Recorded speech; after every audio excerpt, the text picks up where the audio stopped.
یہ واقعہ ہے صلح حدیبیہ کا۔ حدیبیہ ایک جگہ ہے مکہ مکرمہ سے تقریباً 24 کلومیٹر دور۔ ذوالحج سے پہلے یعنی یہ جو مہینہ اب چل رہا ہے ذوالقعدہ، ہجرت کا 6واں سال تھا اور ذوالقعدہ کا مہینہ تھا۔ رسول اللہ صلی اللہ علیہ وآلہ وسلم نے صحابہ اکرام رضوان اللہ تعالی علیہم اجمعین کے ساتھ مل کر کافروں کے ساتھ ایک معاہدہ کیا۔ رسول اللہ صلی اللہ علیہ وآلہ وسلم نے ایک خواب دیکھا اور خواب یہ تھا، صحابہ اکرام کو حضور نے یہ خواب بتایا بھی، فرمایا کہ میں نے دیکھا ہے ہم بڑے امن اور سلامتی کے ساتھ مسجد حرام میں داخل ہوئے، ہم نے عمرہ کیا ہے، بعض نے اپنے سر کے بال منڈوائے ہیں اور بعض نے ترشوائے، حلق بھی کروایا جاتا ہے، قصر بھی کروایا جاتا ہے۔ تو صحابہ اکرام کو جب یہ خواب سنایا، سارے صحابہ یکدم ان کی خوشی کی انتہا نہیں تھی۔ آپ اندازہ کیجئے کہ آج کل شاید ہم لوگ اس بات کو اس شدت سے محسوس نہیں کر سکتے جس شدت سے صحابہ اکرام اس بات کو محسوس کر رہے تھے۔ تو جنم بھومی ہے، لیکن سب سے بڑی بات یہ کہ وہ خدا کا گھر ہے اور اس کی زیارت کا موقع ملے گا اتنے سالوں کے بعد۔ انہوں نے کہا کہ ہو سکتا ہے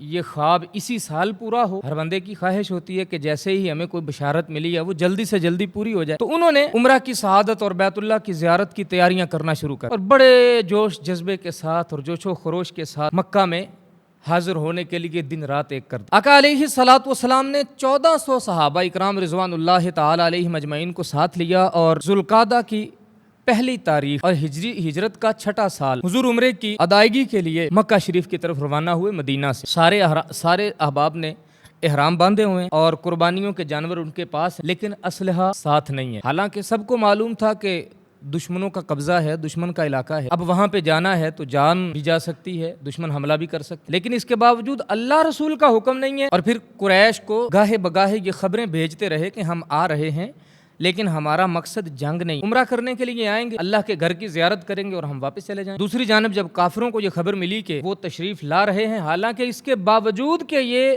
جنگ کے لیے نہیں آ رہے، پر کافر ہوتا ہے، وہ اپنی ضد پہ اڑنے کا عادی ہوتا ہے، مومن ضدی نہیں ہو۔ انہوں نے فیصلہ کیا کہ مسلمانوں کو کسی قیمت پر بھی مکے میں داخل نہیں ہونے دیں۔ رسول اللہ صلی اللہ علیہ وآلہ وسلم کا قافلہ جو ہے یہ حدیبیہ کے مقام پہ جب پہنچا تو حضور جس اونٹنی پر سوار تھے نا، قصوہ اس کا نام، اونٹنی جو ہے وہ حدیبیہ کے مقام پر پہنچ کر بیٹھ گئی۔ صحابہ اکرام رضوان اللہ تعالی علیہم اجمعین ساتھ تھے، انہوں نے سمجھا کہ جانور ہے، چلتے ہوئے جانور جس طرح تھکاوٹ کی وجہ سے بیٹھ جاتے ہیں اس طرح بیٹھ گئی، لیکن رسول اللہ صلی اللہ علیہ وآلہ وسلم نے ارشاد فرمایا، صحابہ یہ اونٹنی اپنی عادت کی وجہ سے نہیں بیٹھی بلکہ ولیکن حبسہا حابس الفیل، اسے اس ذات نے بٹھایا ہے جس نے ہاتھیوں کو روکا۔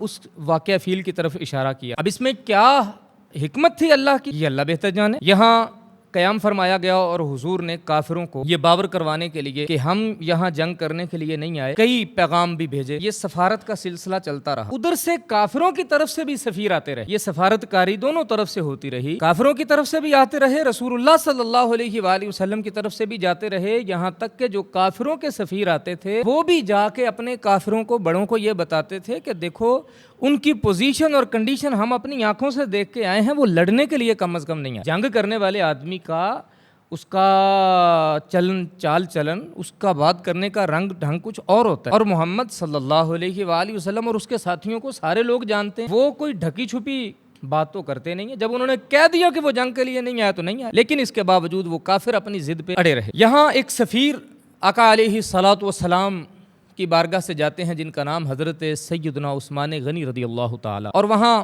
ان کے ساتھ گفتگو بات چیت کرتے ہوئے معاملہ جو ہے وہ اتنا لیٹ ہو گیا کہ ایک افواہ اڑ گئی کہ جو اتنی دیر سے حضرت عثمان غنی واپس نہیں آئے، لگتا ہے کافروں نے حضرت سیدنا عثمان غنی رضی اللہ تعالیٰ عنہ کو شہید کر دیا، بلکہ ایک اڑتی ہوئی خبر بھی آ گئی کہ تمہارے سفیر کو کافروں نے شہید کر دیا۔ رسول اللہ صلی اللہ علیہ وآلہ وسلم نے جب یہ سنا تو ایک حکمت عملی اپنائی، 1400 صحابہ سے حضور نے بیعت لی۔ یہ وہ لوگ ہیں جن کے پاس نہ تلوار ہے، نہ تیر ہے، نہ نیزہ، نہ بھالا، نہ ڈھال، نہ زرہ، کچھ بھی نہیں، انہوں نے تو وہ لپیٹے ہوئے احرام لپیٹے ہوئے، اور ان کے پاس تو قربانیوں کے جانور ہیں، یہ کسی اور مقصد کے لیے جا رہے ہیں، لیکن یہاں پیغمبر کا حکم یہ ہو گیا کہ تم لوگوں نے میرے ساتھ بیعت کرنی ہے، اور بیعت میں طے یہ پائے گا کہ آخری سانس تک میرے وفادار رہو گے اور کافروں سے جہاد کرو گے، چاہے بے سر و سامانی کے عالم میں کرنا پڑے۔ جی ہاں، پوری تیاریوں کے ساتھ جنگ کرنا صاحب یہ دنیا کا دستور ہے اور یہ سمجھ میں آنے والی شے ہے۔ سامنے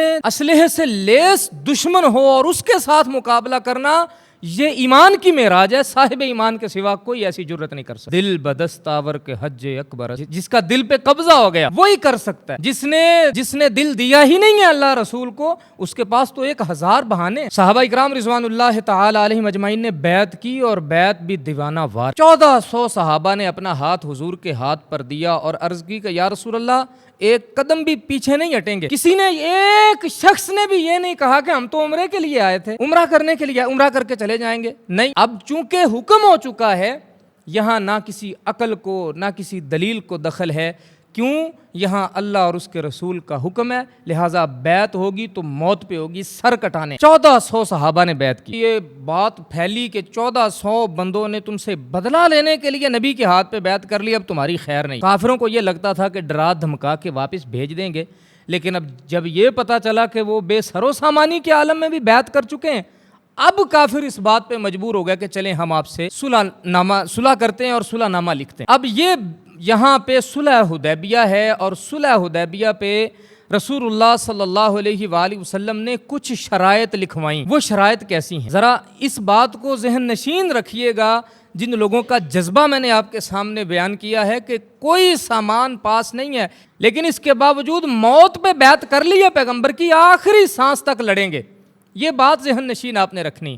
اور آپ آگے بیعت کے جو اس کی جو صلح کی جو شرائط ہے نا، وہ شرائط بھی ذرا دیکھیے، چیدہ کچھ شرائط میں آپ کے سامنے ذکر کرتا ہے۔ یہ پایا کہ 10 سال تک دونوں فریق، مکے کے کافر مشرک اور مومن، مدینے کے رہنے والے مسلمان، آپس میں 10 سال تک کوئی جنگ نہیں کریں، جنگ بندی ہو جائے۔ ایک تو یہ روب تھا اس بیعت کا، پھر اس کے بعد طے یہ پایا کہ جنگ بندی ہوگی اور 10 سال کوئی بھی آپس میں جنگ نہیں کرے، اور 10 سال تک ایک دوسرے کے دشمنوں کا ساتھ بھی نہیں دیا جائے، اور پھر احرام کھولیں، عمرہ نہیں کرنا، یہیں سے واپس چلے جائیں۔ 24 کلومیٹر دور بیٹھے ہوئے ہیں صحابہ، پچھلا 500 کلومیٹر ذرا اندازہ کیجئے، ایک بندہ پیدل سفر کر کے آیا ہے، 24 کلومیٹر کا فاصلہ رہ گیا ہے، اور اللہ کے رسول نے یہ شرط لگا دی ہے کہ میری کافروں سے یہ بات ہو گئی ہے کہ اب یہاں سے ہم آگے نہیں جائیں گے، بلکہ یہیں سے احرام کھولیں گے اور واپس چلے جائیں گے۔ ایمان کیا ہے؟ ایمان اس چیز کو کہتے ہیں۔ فیصلہ کس نے کیا ہے؟ نبی نے کیا ہے۔ حضور ایک قدم بھی آگے نہیں بڑھا۔ بمصطفیٰ برساں خیش را کے دی ہما اوست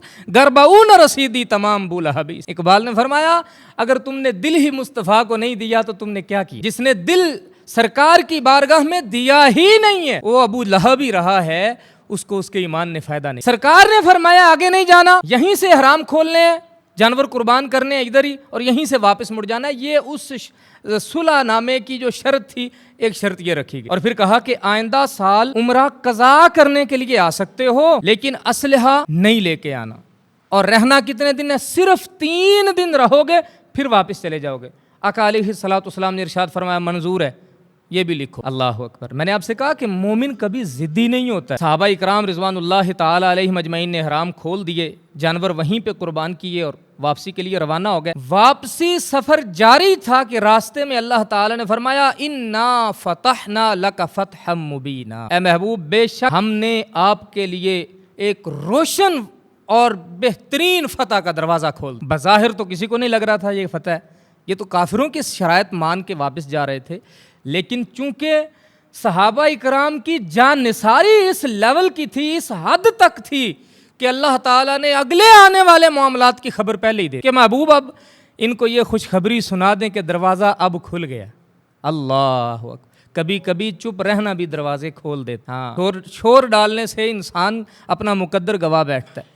وہاں کوئی یہ کہہ دیتا کہ یا رسول اللہ ہم اس شرط کو نہیں مانتے، اور رسول کی مخالفت کر کے آگے چلے جاتے تو ممکن ہے اپنے روب اور دبدبے کے بل پہ عمرہ بھی کر کے آ جاتے، لیکن جو اگلے معاملات اللہ کی عطائیں آنی تھی وہ تو وہیں پہ سارے کا سارا سلسلہ کٹ کے رہ جاتا۔ اللہ نے فرمایا محبوب آپ کی زبان پہ، آپ کے حکم پہ ان لوگوں نے عمل کرنے کا جو مظاہرہ پیش کیا ہے، ہم آپ کو خوشخبریاں سناتے ہیں کہ اب فتح کے دروازے کھل، اور فتح بھی روشن فتح۔ اب آگے جتنی فتوحات آنے والی ہیں وہ اس آیت کے ضمن میں آپ لے سکتے ہیں کہ اللہ نے ساری فتوحات کی خوشخبری یہیں دے۔ اللہ اکبر۔ اور پھر فرمایا کہ جو خواب آپ نے سنایا نا صحابہ کو، یہ خواب سچا ہو کے رہے گا۔ میں نے جس خواب کا تذکرہ سب سے پہلے کیا، لقد صدق اللہ رسولہ الرؤیا بالحق، بے شک اللہ نے رسول کو سچا خواب دکھایا، حق دکھایا، لا تدخلن المسجد الحرام انشاءاللہ، ہاں انشاءاللہ تم ضرور مسجد حرام کے اندر داخل ہوگے۔ اب یہ فیصلہ اللہ نے کرنا ہے کہ کب ہوگے، اس سال ہوتے ہو، اگلے سال ہوتے ہو، یا کب ہوتے ہو۔ اچھا، بظاہر اس کی صورت نظر کوئی نہیں آ رہی، معاہدہ 10 سال کے لیے ہو گیا، اور 10 سال کے لیے کافروں نے یہ کہہ دیا ہے کہ ہماری اجازت کے بغیر تو آپ نہیں آئیں گے۔ اور جب کافر اپنی پابندیوں کے ساتھ داخل کروا رہے ہیں تو آمینین تو نہ ہوا، پھر وہ امن تو نہ ہوا، وہ تو ان کی پابندیوں کے ساتھ داخل ہے۔ بظاہر تو یہ ساری شرائط لکھی جا چکی ہیں کہ 10 سال تک کوئی ایسا معاملہ ہی نہیں ہے، لیکن اللہ آیتیں راستے میں نازل فرما دیتا ہے کہ محبوب ہونا ہے اب ہونا کس طرح سے ہے یہ اب اللہ فیصلہ فرمائے۔ لَتَدْخُلُنَّ الْمَسْجِدَ الْحَرَامَ انشاءاللہ، اور داخل کیسے ہوں گے؟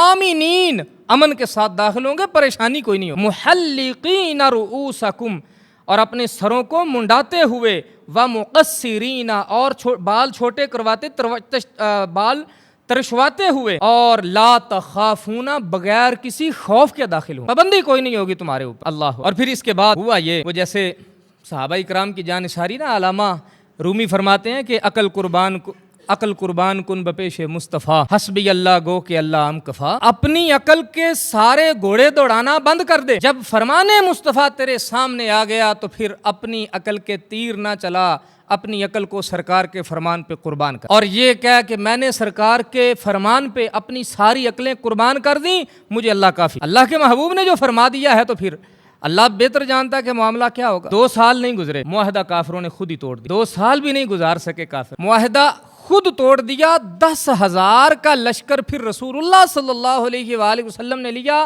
اور مکہ فتح کیا۔ فتح مکہ کے وقت کوئی کافر یہ جرت بھی نہیں کر سکا کہ سر اٹھا کے مدینے والوں کو دیکھ بھی، یوں گردنیں جھکا کے ایسے کھڑے ہوئے، اور حضور پوری آب و تاب کے ساتھ اور پوری شان کے ساتھ مکہ میں داخل ہو رہے۔ لیکن پیغمبر پھر پیغمبر ہوتا ہے، پیغمبر نے قیامت تک کے آنے والے انسانوں کو ایک سبق اور درس دینا ہوتا ہے۔ جب مکہ میں داخل ہونے لگے، کسی صحابی نے نا اس طرح سے ذرا سینہ تان لیا تو رسول اللہ صلی اللہ علیہ وآلہ وسلم نے منع فرمایا، نہیں، یہ بات ہمیں زیب نہیں دیتی، یہ تو اللہ کا انعام ہے کہ کافروں کو تلوار اٹھانے کی جرت بھی نہیں ہوئی، اس لیے ہم جھک کر جائیں، ہم اپنے مالک کے بندے بن کے، عاجز بن کے داخل ہوں گے۔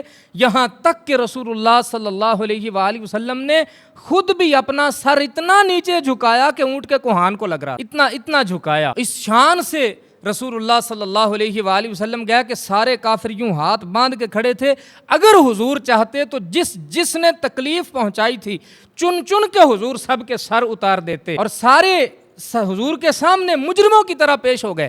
آقا علیہ الصلوۃ والسلام نے فرمایا، سنو، میں نے جو تمہیں کہا تھا کہ میرے رب کی پیروی کر لو اور اس کے تابع دار بن جاؤ، اس کے فرما بردار بن جاؤ، اگر تم مان لیتے تو آج تم بھی عزت کی زندگی گزار رہے ہو، اور میں آج اگر چاہوں تو تم سب کی گردنیں اڑا سکتا ہوں، لیکن میں ایسا نہیں کروں گا، میں اپنے بھائی یوسف کی طرح عمل کروں گا، جیسے یوسف نے اپنے بھائیوں کو معاف کر دیا تھا اور کہا تھا کہ لا تثریب علیکم اليوم، میں بھی تمہیں آج یہ کہتا ہوں کہ لا تثریب علیکم اليوم، جاؤ تم سب کو معاف کر۔ اتنے دکھ پہنچانے والے وہ کافر، ادھر معاہدہ ہونے کی باتیں ہو رہی، ادھر سے 80 بندوں کا لشکر بھیج دیا، جاؤ ابھی معاہدہ ہونے میں بڑا ٹائم ہے، تم جا کے حدیبیہ کے مقام پہ جو مسلمان ہیں، نہ تو ان کے پاس کوئی چاقو، نہ چھری، نہ تلوار، نہ نیزہ، احراموں میں لپٹے ہوئے لوگ ہیں، تم ایسا کرو 80 بندے جاؤ اور جا کے ان کا کام تمام کرو۔ وہ 80 بندے اسلحہ لے کے آگے حملہ کرنے کے لیے حدیبیہ کے مقام پہ، لیکن آگے صحابہ کرام ہیں۔ مومن ایک زمانے میں اپنی پوری تیاری کے ساتھ ہوتا تھا، اسلحے کے بغیر بھی کئی کافروں سے تنہا لڑ لیتا۔ یہ کنڈیشن امت کی کبھی نہیں رہی کہ کافروں کی طرف نظریں اٹھا کے دیکھ رہے ہیں کہ ہمارے حال پہ کب رحم کھائیں، کب ترس کریں، نہ، ایسی کوئی بات نہیں ہے۔ خاموش ہیں تو محض اس وجہ سے کہ اللہ رسول کا حکم ہے خاموش رہنا ہے، لیکن اگر کسی نے تھوڑی سی جرت کی ہے تو اسے اس کی اوقات یاد دلا۔ وہ اسلحے سے لیس 80 افراد آئے ہیں، صحابہ اکرام کے پاس کوئی شے نہیں ہے، ان 80 افراد کو قید کر کے صحابہ نے حضور کے سامنے پیش کر دیا کہ یا رسول اللہ یہ حملہ کرنے آئے۔ آپ اندازہ کر سکتے ہیں کیا جرت ہوگی، کیا بہادری ہوگی، کیا پریکٹس ہوگی، کیا ٹریننگ ہوگی ان لوگوں کی۔ جب رسول اللہ صلی اللہ علیہ وآلہ وسلم کے سامنے پیش کیا، یا رسول اللہ یہ حملہ کرنے کے لیے آئے تھے، ابھی صلح کے معاملات چل رہے ہیں، ابھی شرائط لکھی جا رہی ہیں، تو یہ حملہ کرنے کے لیے آ گئے۔ آقا علیہ الصلوۃ والسلام نے ارشاد فرمایا، ہم تمہارے ساتھ جنگ کرنے کے لیے نہیں آئے، تم جس جرت کے ساتھ یہاں آئے ہو ہم اگر تمہیں اس کا جواب ویسے بھی دیتے تو ہم پہ اعتراض نہیں ہو سکتا تھا، لیکن میں اللہ کا نبی ہوں، میں معاملات کو بڑی دیکھ بھال کے چلتا ہوں، جاؤ میں تم سب کو واپس بھیج دیتا ہوں، جا کے اپنے کافروں کو بتاؤ کہ ہم اس نیت سے بھی گئے تھے تو محمد صلی اللہ علیہ وآلہ وسلم نے ہمارے ساتھ کیا سلوک کی۔ اب اس سے بڑی مہربانی کی مثال کیا پیش کی جا سکتی؟ لیکن گرامی قدر احباب، کافر ہے، وہ اپنی ضد پہ اڑا رہا، اس نے رسول اللہ صلی اللہ علیہ وآلہ وسلم کو اپنی طرف سے پورا ٹف ٹائم دیا، مشکل میں ڈال کے رکھا اس نے، لیکن رسول اللہ صلی اللہ علیہ وآلہ وسلم نے کوئی بھی ایسا معاملہ جو اس صلح کو کمزور کر دے وہ نہیں کیا۔ اور یہ جو صلح ہوئی نا، اس کا معاہدہ لکھا حضرت سیدنا مولا علی رضی اللہ تعالی، لکھتے ہوئے رسول اللہ صلی اللہ علیہ وآلہ وسلم کے نام کے ساتھ محمد الرسول اللہ لکھ دیا۔ کافروں نے یہ اعتراض کر دیا کہ ہم تو مانتے ہی نہیں ہیں محمد الرسول اللہ، اگر ہم مانتے ہوتے تو ہم یہ جنگ ہی کیوں کرتے، ہمارا یقین ہی نہیں ہے، یہ محمد رسول اللہ آگے سے مٹاؤ۔ مولا علی نے فرمایا جن ہاتھوں سے میں نے لکھا ہے نا، ان ہاتھوں سے یہ مٹ تو نہیں سکتا، ہاں میں نہیں یہ مٹا سکتا۔ آقا علیہ الصلوۃ والسلام نے فرمایا علی مٹا دو، یا رسول اللہ میری ضرورت نہیں، آپ خود کر۔ اللہ اکبر، یعنی اس حد تک کہا کہ نبی نے حکمت عملی پہ عمل کیا، ایسی حکمت عملی اپنائی کہ اللہ تعالیٰ کو وہ حضور کا مزاج، وہ عاجزی، وہ حضور کی حکمت عملی، وہ دانش مندی، وہ اس انداز میں معاملے کو سلجھانا اتنا پسند آیا کہ اللہ نے فرمایا اے محبوب، یہ قرآن پاک کی آیت ہے، فَأَنزَلَ اللَّهُ سَكِينَتَهُ عَلَى رَسُولِهِ وَعَلَى الْمُؤْمِنِينَ إِذْ جَعَلَ الَّذِينَ كَفَرُوا فِي قُلُوبِهِمُ الْحَمِيَّةَ حَمِيَّةَ الْجَاهِلِيَّةِ فَأَنزَلَ اللَّهُ سَكِينَتَهُ عَلَى رَسُولِهِ وَعَلَى الْمُؤْمِنِينَ۔ وہ وقت یاد کرو جب کافروں نے اپنے دلوں میں زمانہ جاہلیت کی ہٹ درمی جیسی ضد رکھی، انہوں نے اپنی ہٹ درمی نہیں چھوڑی، لیکن اللہ نے کرم یہ فرمایا کہ اس نے اپنے رسول اور ایمان والوں پر اطمینان اتار دیا، کرنے دو، بھٹکنے دو، جدھر بھٹکتے ہیں ان کو اپنی خواہش میں بھٹکنے دو، میرے محبوب آپ ایک ایسی تدبیر اختیار کریں جس کے بعد ان کی آنکھیں پھٹی کی پھٹی رہ جائیں گی، انہیں سمجھ ہی نہیں آئے گی ہمارے ساتھ ہوا کیا، یہ تو معاملے کو بگاڑنا چاہتے ہیں، اس لیے آپ نے ایسا کوئی عمل نہیں کرنا۔ اللہ اکبر۔ اور فرمایا وَعَلَى الْمُؤْمِنِينَ، اور مومنوں پر بھی اللہ نے سکینہ نازل فرما دی۔ اللہ وَأَلْزَمَهُمْ كَلِمَةَ التَّقْوَى، اور پرہیزگاری کے کلمے پہ انہیں استقامت عطا فرمائی۔ معاملہ خراب پتہ کب ہوتا ہے؟ جب ہماری ناک آگے آ جاتی۔ مومن وہ ہے جس نے اپنے دل کو سنبھال لیا، میں دوسرے لفظوں میں کہوں تو جس نے اپنی ناک سنبھال لی۔ ہاں جی، بہت سارے اللہ رسول کے احکام ہیں جہاں آ کے نا ہمیں سب سے پہلا ڈر یہ لگنے لگا ساڑی ناک نہیں رہنی، ہماری یہ بات نہیں رہنی، اسی بات کے جھگڑے جڑے ہیں اس کائنات کے اندر، اور یہی راز اللہ نے بتایا، یہ کلمۃ التقویٰ جو ہے اس پہ کاربند کیسے رہا جا سکتا ہے، سکینہ کیسے دلوں پہ نازل ہوگا، دل سکون میں کیسے جائیں گے جب یہ اپنے خبیث نفس کو پیچھے کر دو۔ کانوا احق بہا، اور مسلمان اس کلمہ کے زیادہ حقدار ہیں، یہ جچتا ہی مومن کو ہے، یہ بات کہ حق بات کے ساتھ کھڑے رہنا ہے اور پوری استقامت کے ساتھ کھڑے رہنا ہے، اللہ فرماتا ہے یہ مومن کو جچتا ہے۔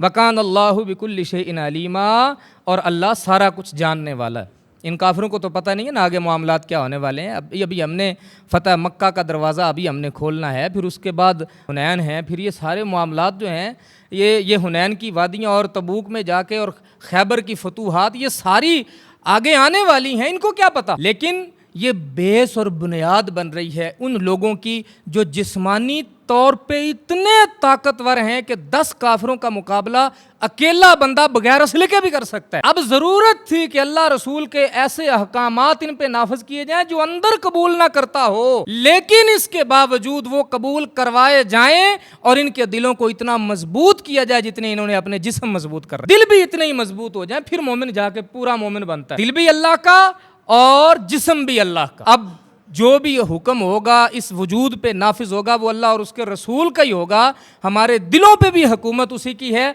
یہ مضبوط ترین طبقہ اللہ نے پھر ایسا بنایا جن کے دل بھی مضبوط کر دیے گئے، جن کے وجود بھی مضبوط کر دیے گئے، پھر اللہ نے ان کو حنین سے گزارا تو یہ کامیاب ہو گئے، ان کو خیبر سے گزارا تو یہ کامیاب ہو گئے، ان کو تبوک سے گزارا تو یہ کامیاب ہو گئے، پھر انہوں نے کیسر و کسرا کے تاج بھی اچھالے، یہ اتنا مضبوط لشکر اللہ نے تیار کیا، لیکن راز اس کا کیا تھا؟ اللہ تعالیٰ نے راز اس کا یہ بتا دیا کہ جہاں بات آ جائے اللہ اور اس کے رسول کی وہاں سر خم، وہاں تسلیم ہے، وہاں دوسری کوئی بات نہیں ہے، کوئی گنجائش نہیں ہے، کوئی عقل نہیں ہے، کوئی اعتراض نہیں ہے۔ ہاں اللہ رسول نے فرما دیا بس، اب اس سے آگے کچھ بھی نہیں۔ اللہ تعالیٰ ہمیں سمجھ عطا فرمائے۔ وما علیہ الا البلاغ۔